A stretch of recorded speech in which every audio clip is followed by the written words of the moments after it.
전도서 7장 16절에서부터 20절 말씀까지입니다. 16절 말씀을 보시면요. 지나치게 의인이 되지도 말며 지나치게 지혜자도 되지 말라. 어찌하여 스스로 패망하게 하겠느냐. 원문을 우선 보십니다. 너는 많이 의로워질 것도 없고 지나치게 지혜로울 것도 없다. 내가 고독해질 이유가 무엇이냐? 요것만 딱 떼어놓고 보면은요, 야, 이건 도대체 무슨 얘기냐? 이렇게 생각할 수 있습니다. 우리 동양 사람들은 한문화권에 있잖아요. 이 한문화권에 상당히 많은 내용들이 아주 오랜 옛날 구약 성경 시대에 영향을 받은 게 많아요. 그 가운데 대표적인 사상이 뭐냐면 중용이라는 사상입니다. 중용. 넘치는 것, 그것도 아니고 모자라고 부족한 것, 그것도 아니라 넘치지도 않게 모자라지도 않게 과하지도 않고 그렇다고 결핍되지도 않게 삶을 살아가는 것. 마치 저울을 이렇게 양팔 저울에 수평을 잘 맞춰서 균형되고 평균되게 하는 것 같은 그런 삶을 굉장히 추구했어요. 이게 이 중국 문화권의 사상이 아니라 이 성경의 사상입니다. 바로 이 전도서가 그러한 내용을 담고 있습니다. 우리가 이 역사를 이렇게 시기적으로 보면은요, 이 전도서를 누가 기록했는가? 이 전도서에서 나오는 이 코헬레트는 바로 이 솔로몬이라고 알려져 있습니다. 솔로몬은 어느 시대 사람이냐 하면 지금부터 약 한 750년, 750년이 아니죠. 주전 한 800년에서 850년경이죠. 지금부터 하면 한 2800년? 2800년 전 사람입니다. 소크라테스니 무슨 이런 시달다, 불교의 창시자 시달다 이런 사람들은요, 주전 한 500년 그경 이 사람입니다. 또 이 중국의 성현인 공자 그분도 주전 한 500년경.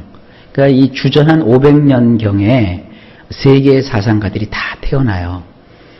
공자 선생님도 그때 태어나고 또 소크라테스 같은 사람도 그때 태어나고 마호메트 같은 사람은 이 나중에 이제 주후 사람이고요. 이 솔로몬과 다윗은요, 그들보다 보통 한 300에서 350년 더 앞선 사람이에요. 그러니까 무슨 이 중국 사상이 기독교에 영향을 미쳤다 이런 거 아닙니다. 오히려 성경의 사상이 세상 사상가들에게 많은 영향을 준 것을 볼 수 있어요. 이 중용이라는 아주 중요하고 굉장히 광범위한 내용을 이렇게 짤막하게 16절 한 절에 담고 있어요. 15절 말씀 우리가 어제 살펴봤는데 어제 보니까 그런 얘기가 있죠. 의로운 사람인데 일찍 그가 세상에서 생을 마감하는 자가 있고요. 악한 사람인데 그가 하는 일이 아주 오래도록 장수하는 경우가 있다. 그 뒤를 이어서 그러므로 이제 너는 많이 의로워질 것도 없고 그렇다고 해서 지나치게 또 지혜로울 것도 없다. 넘치지 말라 이거예요. 지나치게 너무 많이 의로워지고 너무 많은 것을 알고 깨닫고 터득해서 무슨 우리식으로 얘기하면 무슨 신선이 되듯이 득도를 하듯이 지혜로울 것도 없다. 그 결과 너희가 어떻게 되느냐. 우리 성경에는 그래서 패망한다고 되어 있는데 이 패망한다는 말이요, 원문에 보면은 고독하다라는 뜻이 있어요. 외톨배기가 되는 거예요. 그렇죠. 우리가 과도하게 의롭게 생각하면 세상 못 살아요. 그렇지 않습니까? 세상 어디에 깨끗한 구석이 있어요? 하다못해 하나님을 믿는 사람들조차도 불의하고 죄악이 있고 더러움이 있는데 하나님을 모르는 세상 사람들이야 뭐 말할 것도 없죠. 어떤 분들이 그러잖아요. 아유, 어떻게 저 사람은 예수 믿는 사람이 저렇게밖에 못해 그래요. 근데 거꾸로 생각해 보세요. 그 사람이 예수를 믿어도 그 모양인데 만약에 안 믿었으면 어떻게 됐겠냔 말이에요. 안 믿었으면 그 사람은 뭐 지금 어떻게 우리가 말을 꺼낼 수도 없을 정도로 악했을 거예요. 그나마 예수 믿고서 저 정도로 그만큼만 악한 것뿐이에요. 그렇게 생각하면 되는 거예요. 우리가 이 세상을 너무 그냥 깨끗하고 의롭게 살려고 그러면 스스로 고독해져요. 그리고 너무나도 많은 이치를 터득하면요, 세상 살 맛이 안 나요. 그리고 뭐 상대방들하고 무슨 대화가 돼야죠. 수준이 안 맞는다고 생각을 하게 되고, 그래서 이 과도하고 넘치게 되면 고독함이 그에게 찾아오는 거예요. 이 고독함이 오면 뭐가 생기는 줄 아십니까? 우울증 와요. 우울증. 자, 또 넘어가 봅시다. 17절. 지나치게 악인이 되지도 말며 지나치게 우매한 자도 되지 말라. 어찌하여 기한 전에 죽으려고 하느냐. 자, 이번에는 16절과 완전히 대조되는 얘기죠. 16절에는 지혜로운 사람, 의로운 사람, 이 긍정적인 면에서도 지나친 것이 좋지 않다. 17절에 원문을 보면 이렇죠. 너는 많이 악해질 것도 없고 어리석게 굴 것도 없다. 내 때도 아닌데 죽을 이유가 무엇이냐. 여기 보세요. 악도요, 적당히 해야지 너무 많은 악을 행하면 안 돼요. 그리고 어리석음도 적당히 어리석어야지 너무 과도하게 어리석으면 안 돼요. 왜 그러느냐? 악하게 살다가는 결국 어떻게 되느냐? 때도 못 돼갖고 죽어요. 또 너무 사람이 어리숙하고 어리석어도 결국은 뜻한 바를 이루지 못하고 주저앉고 파멸당하고 말아요. 자, 기억하세요. 한쪽은 지혜가 있고 그리고 의로워요. 지나치게 되면 어떤 결과가 나타나느냐? 그 사람은 스스로 고독해져요. 그러니까 세상 사람 맛을 못 느껴요. 반대로 악해요. 그리고 아주 어리석어요. 너무 지나치면 그 사람은 결국 그 악으로 인하여, 그 어리석음으로 인하여 죽어요. 자, 왜 이런 얘기를 하느냐? 18절을 가봅시다. 18절에서 정리가 돼요. 너는 이것도 잡으며 저것에서도 내 손을 놓지 않은 것이 좋으니 하나님을 경외하는 자는 이 모든 일에서 벗어날 것임이니라. 이 논리를 보면요, 이 3단 논법이에요. 이 3단 논법이라는 것은요, 논리학에서 굉장한 발견입니다. 그런데 이미 성경에서 이 논법을 써요. 16절에서는 의로운 것과 선한 것, 그거와 대조되는 17절에서는 악한 것과 어리석은 것, 의로운 것과 아까 선한 것이라고 했는데 의로운 것과 지혜로운 것, 그 다음에 악한 것과 어리석은 것, 그리고 나서 그러므로 결론, 그것이 18절입니다. 자, 원문을 보실까요? 너는 이것도 또한 저것도 꼭 움켜잡고서 내 손을 놓지 않는 것이 좋으니라. 실로 엘로힘을 두려워하면 그런 모든 것에서 빠져나올 것이니라. 굉장히 중요한 말이 나오죠. 어떻게 우리가 이 중용의 삶을 살까? 과하지도 않고 모자라지도 않고 넘치지도 않고 부족하지도 않게 우리가 삶을 살 수 있는 비결이 바로 이거예요. 엘로힘을 두려워하는 거예요. 하나님을 두려워하는 거예요. 하나님을 무서워하는 줄 알아야 돼요. 하나님을 두려워하면 어떻게 됩니까? 사람이 넘치질 않아요. 절제할 줄이 알아요. 그리고 지나치게 사람이 이렇게 벗어나질 않아요. 그리고 과도하게 악해지지도 않아요. 하나님을 두려워하는 것, 하나님을 정말로 우리가 가까이 모시고 살아가는 것, 이것이 중용의 도를 이루는 겁니다.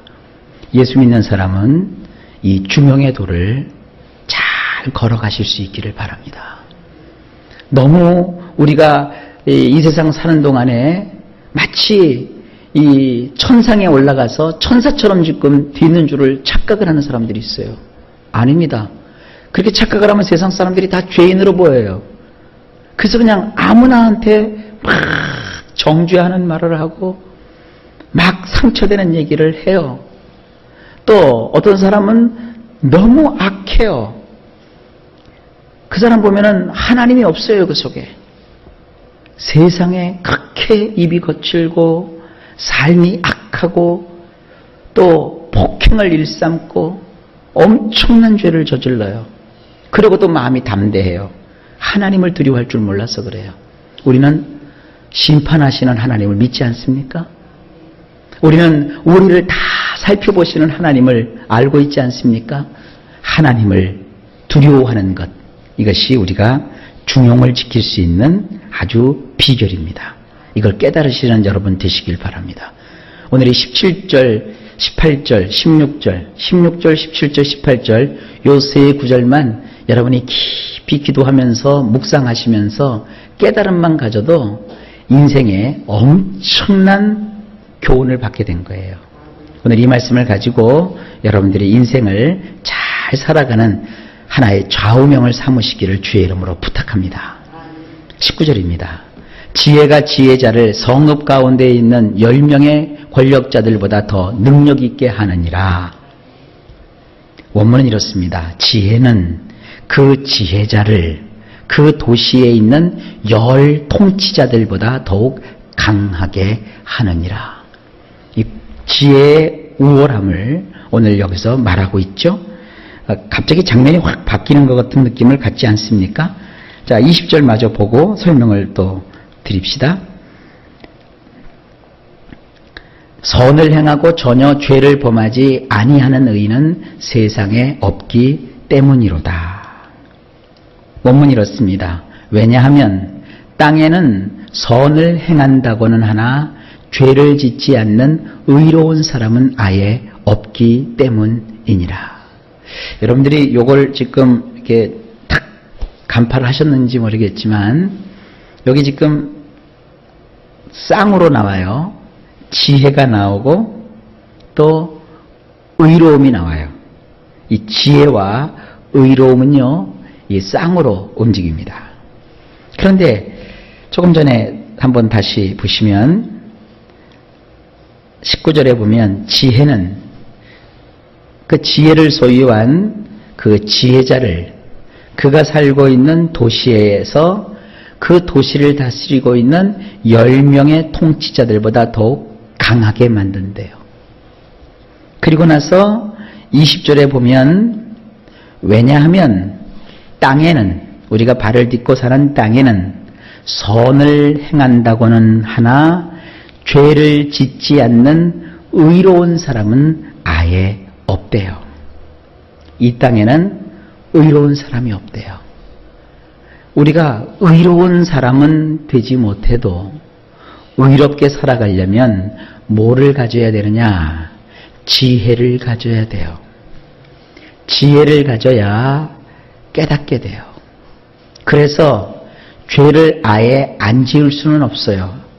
우리가 연약한 인간이기 때문에 죄를 짓는다니까요. 여러분 오늘 이렇게 열심히 기도하고 마음에 작심을 하고 세상에 나가서 내가 아주 깨끗하게 살아가야 되겠다. 그렇게 마음 먹고 나가죠? 그래도 지나가다가 눈꼴 사나운 꼴 보면 속에서 벌써 안 좋은 마음이 올라오고요. 그리고 또 어떤 사람한테 조금 언짢은 말 한번 들으면 속에서 벌써 미워하는 마음이 생기고요. 누가 자기보다 잘 됐다 그러면 속에서 투기하고 시기하는 마음이 생겨요. 자, 거기까지만 얘기합시다. 시기, 투기하는 마음, 미워하는 마음, 이게 성경에 뭐라고 되어 있어요? 죄라고 되어 있어요. 그러니까 이 우리 인생에 있어서 어떠한 내면의 실상을 이 성경이 보여주고 있는 거예요. 그러니까 다만 우리가 얻어야 될 건 뭐냐? 지혜를 얻어야 돼요. 그 지혜를 얻어야 우리가 강해지는 거예요. 잠언에 보게 되면 그 지혜를 인격적으로 표현하고 있죠. 신약성경 고린도서에 보게 되면 예수 그리스도는 우리에게 오셔서 우리의 지혜가 되신다 그랬어요. 그리고 이 주님이 주시는 그 지혜가 우리 속에 있을 때 우리 속에 의로움이 있게 되는 거예요. 여러분, 그러므로 오늘 이 코엘레트의 교훈에서 벌써 우리는 아주 중요한 걸 또 보게 되죠. 우리가 이 세상을 중용의 도를 지켜서 살아가려면 하나님을 두려워할 줄 알아야 되고, 또 하나는 지혜가 되시는 예수 그리스도를 우리가 모시고 살아가야 돼요. 오늘도 내 힘으로 세상 못 살아요. 내 속에 오셔서 지혜가 되시는 그 예수님을 붙잡으십시오. 예수님께 요청하시고 예수님과 동행하십시오. 그리고 오늘 하루를 살다가 혹시 여러분들이 죄 가운데 거한다고 하면 여러분 자신을 돌이켜보면서 지혜가 되시는 예수님에게 여러분들이 그 죄에서 내가 빠져나올 수 있는 그 은총과 지혜를 구하시길 바랍니다. 그렇게 세상 살아가라는 거예요. 아시겠죠? 내 힘도 내 지식도 아니에요. 예수님으로 살아야 돼요. 그리고 하나님을 두려워할 줄 알아야 돼요. 그럼 우리는 넘치지도 않고 또 부족하지도 않는 그러한 중용된 삶을 살아가게 될 겁니다. 그래서 우리가 예수를 믿고 복음을 전하고 주변의 사람들을 다 하나님과 함께 여러분들이 화목하며 영광을 돌리는 그런 복된 인생이 될 줄로 믿습니다. 이러한 지혜를 오늘도 깨달으시는 여러분 되시길 바랍니다. 오늘 일마다 때마다 주님께서 범사에 형통한 길로 인도하여 주시기를 간절히 예수님의 이름으로 축복합니다.